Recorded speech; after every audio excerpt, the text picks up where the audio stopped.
Sve su oči uprte u Beč. Naše cure iz grupe Lelek večeras će u srcu austrijske metropole zapjevati svoju Andromedu. Put do polufinalnog nastupa bio je sve samo ne dosadan, od borbe s prehladom do brušenja zadnjih detalja. Kako se osjećaju samo nekoliko sati prije velikog nastupa i imaju li tremu, zna naš Dino Stošić. Razmotavanje cirkiznog tepiha između Burg teatra i gradske vijećnice bio je jasan znak. Ovogodišnji Eurosong je i službeno otvoren. U austrijskoj prijestolnici posljednjih dana tako vlada prava eurovizijska groznica, a organizatori za 70. obljetnicu najavljuju dosad jedan od najvećih show programa. Eurovision is an icon in itself, and so I feel very honored and grateful to be a part of what is an institution of 70 years of amazing music. So for me, I look at it with great gratitude to join the party. Na ovogodišnjem Eurosongu najavljeni su i nastupi Boy Georgia, ali i miljenice publike, pobjednice Eurosonga 2004. Ruslana. Zbog političkih kontroverzi i bojkota pojedinih zemalja, na natjecanju sudjeluje manje država nego prošlih godina, što je dodatno obilježilo jubilarnu eurovizijsku sezonu. No interes za publike ne manjka, a sudionici najavljuju da su spremniji nego ikad. I don't know, I'm so excited because, I'm so happy with the performance that we made. We didn't give you so many things.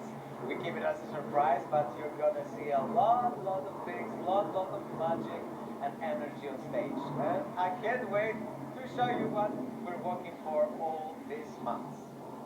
Grčki predstavnik, kao i predstavnici Danske i Finske, slove za ovogodišnje favorite. Not like we are really young artists who are suddenly, coming into this, oh my God, there's a big audience, and we get up on stage and they're all there. It's like we've been there, we've done that, so many times. I dok kladionice već izdvajaju svoje favorite, konačnu će riječ i ove godine dati publika i stručni žiri u velikom finalu. Večeras, u prvoj polufinalnoj večeri, nastupit će i hrvatske predstavnice. Dan uoči nastupa života djevojke iz grupe Lelek provele su u strogoj radnoj, ali veseloj atmosferi. Evo, noć prije polufinala smo imale generalnu probu i jury show, tako da bilo je dosta zabavno i vjerojatno slično kao što će biti danas.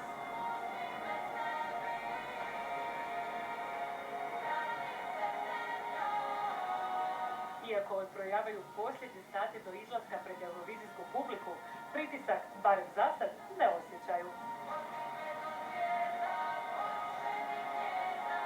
Jučer, kada je bio jury show, nismo imali tremu, baš smo to pričali među sobom, a bila je publika, bilo je jako puno ljudi već tada u dvorani, a danas nadam se da ćemo imati samo malo uzbuđenje. Nadamo se da prolazimo u finale, to nam je prvi cilj. No put do polufinala nije bio bez prepreka. Proteklih dana sve su oči bile uprte u Juditu, čije zdravlje bilo upitno. Zdravlje je super, odlično, totalno sam ozdravila do kraja i ništa se nemam pokojiti do polufinala. Iako je raspored gust, iza pozornice ne manjka međusobne potpore. Nemamo baš toliko vremena za druženje koliko smo mislili da ćemo imati. Više se srećemo međusobno i onda se gustamo u podršku u tim trenucima, sekundama dok se sretnemo.